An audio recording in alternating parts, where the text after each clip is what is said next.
तमाम नाज़रीन और सामाईन को अस्सलामुअलैकुम वरहमतुल्लाहि वबरकातुह। अल्हम्दुलिल्लाह रमज़ान मुबारक का महीना रमा दमा है, वो अपनी खूब रहमतें बरसा रहा है। अल्लाह अज़्ज़ व जल से दुआ है कि हमें इस माह खूब नेकियां करने की तौफ़ीक़ अता फ़रमाए। आपके इल्म में है ये बात कि गुज़िश्ता प्रोग्राम में हमने रोज़े छोड़ने के आज़ार के बारे में गुफ्तगू की थी और अल्हम्दुलिल्लाह अल्लाह के हुक्म से हमें दोबारा हाज़िरी का मौका मिला है। तो इस दफ़ा भी हम रमज़ान मुबारक के रोज़ों के मुताल्लिक़ कुछ अहम गुफ्तगू करने की कोशिश करेंगे। रमज़ान के रोज़े हर आक़िल व बालिग़ मुसलमान मर्द औरत पर फ़र्ज़ हैं। अल्लाह ताला का फ़रमान है, या अय्युहल्लज़ीना आमनू कुतिबा अलैकुमुस्सियामु कमा कुतिबा अलल्लज़ीना मिन क़ब्लिकुम लअल्लकुम तत्तक़ून। यानी ए ईमान वालो, तुम पर रोज़े फ़र्ज़ किए गए जैसे तुमसे पहले लोगों पर फ़र्ज़ किए गए थे, ताकि तुम परहेज़गार हो जाओ। इससे पता चलता है कि हर आक़िल व बालिग़ मुसलमान मर्द औरत पर रोज़ा रखना फ़र्ज़ है। अगर कोई इसकी फ़र्ज़ियत का इनकार करता है तो वो दायरा इस्लाम से ख़ारिज हो जाएगा। लेकिन देखा यह जाता है कि हमारे मुल्क पाकिस्तान में और मुसलमान घरानों में कि हम लोग रोज़े की जो है फ़र्ज़ियत की वो अहमियत नहीं देते। उसका जो हुक्म है अल्लाह अज़्ज़ व जल का, हम उसको अहमियत नहीं देते। हम रोज़े छोड़ रहे होते हैं और ऐसे रोज़े छोड़ रहे होते हैं कि पूरा दिन खा रहे होते हैं और पी रहे होते हैं। लेकिन हम लोगों में ये है कि हम जब अफ्तारी और सहरी का टाइम आता है तो सबसे आगे होते हैं। अल्लाह ताला से दुआ है कि हमें रोज़ा रखने की तौफ़ीक़ अता फ़रमाएँ और इसकी अहमियत को समझने की तौफ़ीक़ अता फ़रमाएँ। बसा औक़ात ये इसलिए होता है कि हम जो हमारे बच्चे 10 साल या 11 साल की उम्र में होते हैं, वो उनके सामने बड़े जो है वो रोज़े नहीं रख रहे होते, जिसकी वजह से उनकी नज़र में अहमियत जो है रोज़ों की कम हो जाती है। वो समझते हैं शायद कोई आम सी चीज़ है, जब भी तो हमारे बड़े छोड़ दें। और यही उम्र जो होती है बच्चों की सीखने की होती है, और हम अपना किरदार बच्चों के सामने अच्छा नहीं रखते, मन पे असरात रखते हैं, इसकी बुनियाद पे वो भी रोज़े नहीं रखते। फिर जब वो एक बुलूगत की उम्र पे पहुँचते हैं तो वो गुनाह कबीरा का मुस्ताहक होना शुरू हो जाते हैं, क्योंकि उनको आदत ही नहीं होती है। तो हमारी आपसे गुजारिश यही है कि बच्चों को छोटी उम्र में रोज़ा रखवाने की कोशिश करें। और माशाल्लाह मुसलमान घरानों में कुछ घर ऐसे भी हैं, वहाँ पे 8-8 साल 9-9 साल के बच्चे रोज़े रख रहे होते हैं और माशाल्लाह पूरे रोज़े रख रहे होते हैं। तो हमारी आपसे गुजारिश है कि रोज़े की अहमियत को समझें और रोज़ा रखने की कोशिश करें, अपने बच्चों को रखवाएं। देखें, आपको इसमें फ़ायदा ही है। वो फ़ायदा इस तरीके से आप समझ सकते हैं कि आपको दुनिया में भी इसका फ़ायदा मिलेगा और आखिरत में भी इसका फ़ायदा मिलेगा। दुनिया में मसलन फ़ायदा इस तरह से मिलेगा कि आप देखेंगे नॉन मुस्लिम जो है ना, इस चीज़ के ऊपर रिसर्च कर रहे हैं कि रोज़ा रखने वाले शख्स को जो है वो कैंसर में मुब्तला नहीं किया जाएगा, यानी कि उसको कैंसर होगा ही नहीं जो शख्स रोज़ा रखता है। और आखिरत में फ़ायदा इस तरीके से है कि आप सल्लल्लाहु ताला अलैहि वसल्लम की हदीस मुबारक याद आ गई इस बात पर कि जिसने रमज़ान को रोज़े को फ़र्ज़ समझकर सवाब की नियत से रखा वो बख्शा गया। तो देखिए हम माशाल्लाह से कितनी प्यारी हदीस मुबारक है कि जो रमज़ान के रोज़े को फ़र्ज़ समझकर रखेगा तो वो बख्शा जाएगा। तो अल्लाह ताला से दुआ है और आप भी कोशिश करें कि अल्लाह ताला आपको रोज़े रखने की तौफ़ीक़ अता फ़रमाए। उर्फ़ शरअ में रोज़े की तारीफ़ मुसलमान का बनियत इबादत सुबह सादिक से ग़ुरूब आफ्ताब तक अपने आप को खाने पीने कज़दन जिमा से बाज रखने का नाम रोज़ा है। तो इसमें जो कैद लगाई गई कि मुसलमान का, यानी कि अगर कोई नॉन मुस्लिम सुबह से जो है ना कुछ ना खाता है ना पीता है और ना ही ताल्लुक़ ज़ौजैन कायम करता है तो उस शख्स का रोज़ा नहीं होगा, क्योंकि ये मुसलमान के लिए इबादत फ़र्ज़ है। फिर उसके बाद इसमें कैद लगाई कि बानियत, देखेंगे कुछ इबादत जो हैं उसमें नियत जो है ना बहुत ज़्यादा ज़रूरी, कि अगर आपकी नियत ना हो तो वो इबादत अदा ना होगी। मसलन कि अगर कोई शख्स नमाज के अंदर नियत ना करे और सिर्फ़ क़याम करे, रुकू करे, सुजूद करे, तो क्या उसकी नमाज होगी? तो शरीयत मुतहरा कहती है कि उसकी नमाज नहीं होगी। इसी तरीके से रोज़ा भी है कि अगर आप रोज़े को छोड़ देते हैं, अगर आप रोज़े को रखते हैं और नियत नहीं करते तो आपका रोज़ा नहीं होगा। लेकिन कुछ इबादत ऐसी भी हैं जिसमें अगर आप नियत ना करें, सिर्फ उसको करें तो आपकी वो चीज़ जो है अदा हो जाएगी। मसलन कि अगर कोई शख्स वुज़ू और गुस्ल करता है बिना किसी नियत के, तो उसका वुज़ू और गुस्ल तो हो जाएगा, क्योंकि पानी का काम है पाक करना, वो आपको पाक कर देगा। लेकिन आपने नियत नहीं की थी तो वुज़ू और गुस्ल करने की जो आपने नियत नहीं की थी उसका सवाब आपको नहीं मिलेगा। और इसमें एक शर्त और भी लगाई कि औरत का हैज़ से खाली होना शर्त है, कि अगर कोई खातून हैज़ में मुब्तला हो तो वो उस सूरत में रोज़े को छोड़ सकती हैं। नियत दिल का पुख्ता इरादे को कहते हैं, ज़बान से इसकी अदायगी लाजिम नहीं, यानी कि अगर आप ज़बान से इसकी अदायगी नहीं करें तो कोई मसला नहीं है। नियत जो है वो दिल के पुख्ता इरादे का नाम है।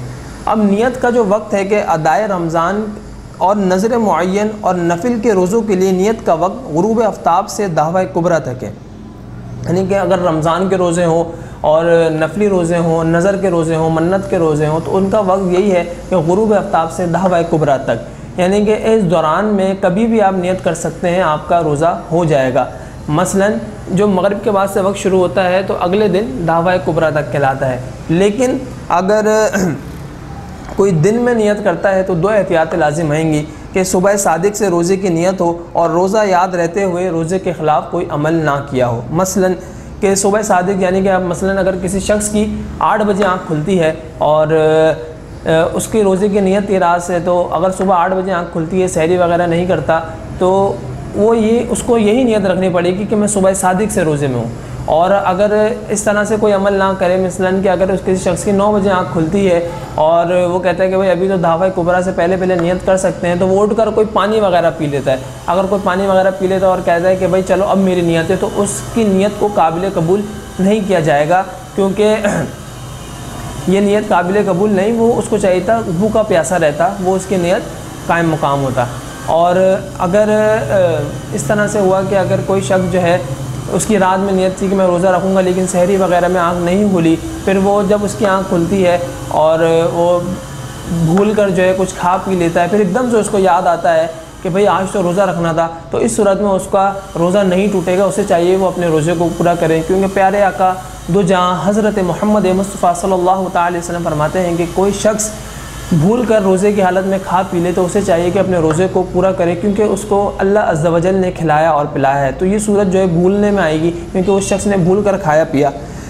इसमें यह भी है कि सहरी खाना भी एक नियत है, मगर सहरी खाते वक्त जो इरादा हो को सुबह को रोज़ा ना रखूँगा तो ये सहरी नहीं होगी, लेकिन सहरी खाना भी एक नियत है और वो उसके कायम मुकाम है। लेकिन अगर कोई शख्स सहरी खाते वक्त ये कहता है कि मैं रोज़ा नहीं रखूँगा, तो वो सहरी नियत के कायम मुकाम नहीं होगी।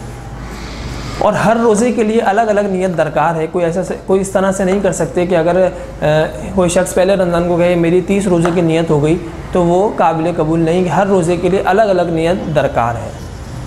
अब इसी तरीके से रोज़ा टूटने की 4 ज़ाहिरी सूरतें हैं। पहली, कस्दन अमदन, यानी कि इरादतन, यानी कि मिसाल के तौर पे जानबूझकर इसको तोड़ा हो। मसलन रोज़ा याद हो और तोड़ने वाला अमल जानबूझकर कल्बी खुशी से किया हो, कि कोई शख्स था, वो थोड़ी सी गर्मी थी और घर के अंदर दाखिल हुआ, इस सूरत में उसने जो है ना सुकून से कोई डर ना खौफ, और उठा के फ्रिज से जो है ठंडा ठंडा पानी पी लिया, तो इस सूरत में उसका रोज़ा टूट जाएगा। अब इसका हुक्म ये है, इसका रोज़ा तो टूट जाएगा, लेकिन अगर इसने उज़्र के साथ किया है तो मुबाह है, और अगर बग़ैर किसी उज़्र के किया है तो गुनाह कबीरा का मुस्तहक़ होगा। फिर इसी तरीके से इसकी दूसरी सूरत है ख़ताअन, यानी कि गलती से रोज़ा याद हो और तोड़ने वाला अमल जानबूझकर कल्बी खुशी से ना किया हो। इसका हुक्म यह है कि रोज़ा तो टूट जाएगा, लेकिन गफलत के बिना पर तौबा लाजिम आएगी। अब इनमें कज़ा कफ़ारा कब होंगी वो हम इंशाअल्लाह आपको आगे बताएंगे।